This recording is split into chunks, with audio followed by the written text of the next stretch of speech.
Israeli প্রতিরক্ষা বাহিনী IDF এর মূল্যায়ন অনুযায়ী কদিন আগে সংঘাত শুরুর সময়ও বিভিন্ন পাল্লা ও ওয়ারহেডের মিশ্রণে ইরানের হাতে ছিল প্রায় 2000 ব্যালিস্টিক ক্ষেপণাস্ত্র। ইসরায়েলি টানা বিমান হামলার মধ্যেও ইরান যে ব্যালিস্টিক ক্ষেপণাস্ত্র ছুড়ে যাচ্ছে তা মূলত ইরানের দীর্ঘমেয়াদী সামরিক নীতিমালা, বিকেন্দ্রীভূত অবকাঠামো এবং আধুনিকায়নকৃত টিকে থাকার কৌশলের ফসল বলে মনে করে তেল আবিব।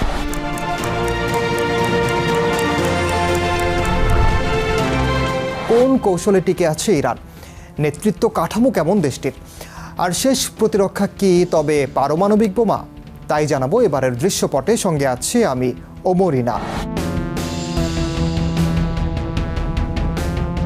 গত 2 দশকেরও বেশি সময় ধরে ইরানের ক্ষেপণাস্ত্র কৌশলের ভিত্তি 3টি মূল স্তম্ভের উপর দাঁড়িয়ে। প্রথমত, বিদেশি প্রযুক্তির রিভার্স ইঞ্জিনিয়ারিং ও নকল করার সক্ষমতা সম্পন্ন একটি উন্নত স্বদেশি প্রতিরক্ষা শিল্প।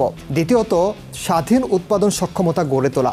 এবং চূড়ান্ত হলো তৃতীয়ত, নানা ধরনের ক্ষেপণাস্ত্র ও উৎক্ষেপণ প্ল্যাটফর্মের ধারাবাহিক উৎপাদন। এভাবেই ইরানের ইসলামী বিপ্লবী গার্ড বাহিনী আইআরজিসি এবং সেনাবাহিনী মিলে তৈরি করেছে এক জটিল ও বহুতল ক্ষেপণাস্ত্র নেটওয়ার্ক, যা একক হামলায় গুড়িয়ে দেয়া প্রায় অসম্ভব বলেই মনে করেন বিশ্লেষকরা। ইসরায়েলি প্রতিরক্ষা বাহিনী আইডিএফ ও ইসরায়েলি বিমান বাহিনী আইএএফ এর তৃতীয় বৃত্ত অর্থাৎ ইরান, ইরাক, ইয়েমেন সহ বিভিন্ন অঞ্চলে আঘাত হানার সক্ষমতা পর্যবেক্ষণ করে তেহরান তার অস্ত্র ভাণ্ডার, ড্রোন বহর এবং ক্ষেপণাস্ত্র প্ল্যাটফর্মগুলোকে রক্ষা করার দিকেই বেশি গুরুত্ব দিয়েছে। এই উদ্দেশ্যে ইরান তার ভূখণ্ড জুড়ে বহু আকাশ প্রতিরক্ষা ব্যবস্থা মোতায়েন করেছে, যার মধ্যে রয়েছে দেশীয়ভাবে তৈরি সিস্টেম, এশিয়ান প্রযুক্তি এবং রুশ S-300 ব্যাটারি। সব মিলিয়ে একটি প্রতিরক্ষামূলক ঢাল গড়ে তোলার চেষ্টা ইরানের।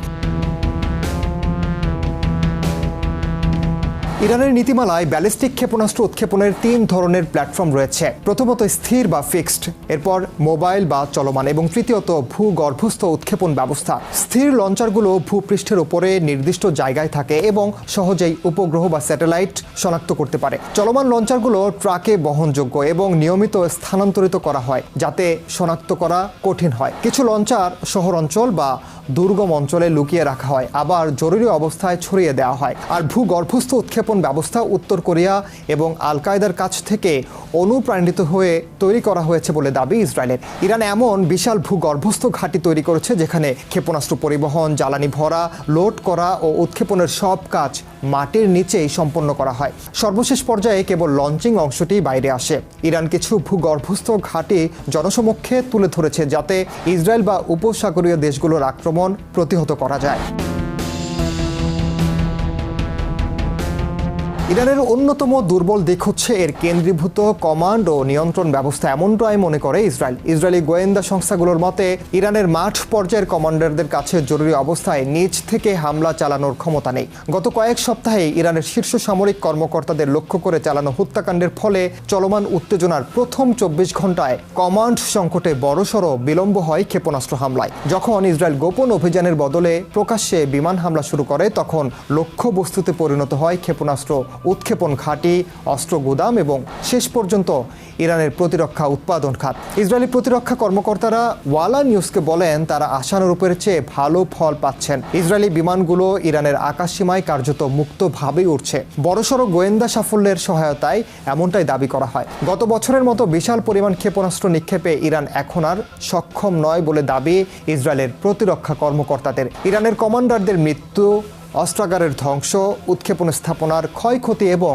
কমান্ড নিয়ন্ত্রণ ব্যবস্থার ব্যাঘাত তাদের থামিয়ে দিয়েছে বলেও মনে করেন তারা।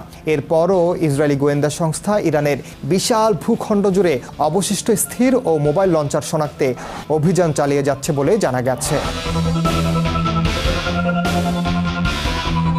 ইরান সামরিকভাবে যুক্তরাষ্ট্র বা ইসরায়েলের মতো শক্তিশালী নয়, কিন্তু তারা সবচেয়ে বড় অস্ত্রটি ছাড়তে নারাজ, যেটির জন্যই এই সংঘাত, আর তা হলো পারমাণবিক কর্মসূচি। বিশ্লেষকরা বলছেন ইরান গাদ্দাফির পরিণতি ভুলে যায়নি। 2003 সালে গাদ্দাফি মার্কিন নিষেধাজ্ঞা তুলে নিতে পারমাণবিক কর্মসূচি ত্যাগ করেন, কিন্তু মাত্র 8 বছর পরেই যুক্তরাষ্ট্র সমর্থিত এবং বিদ্রোহে লিবিয়ার মাটি থেকে সরিয়ে ফেলা হয় গাদ্দাফিকে।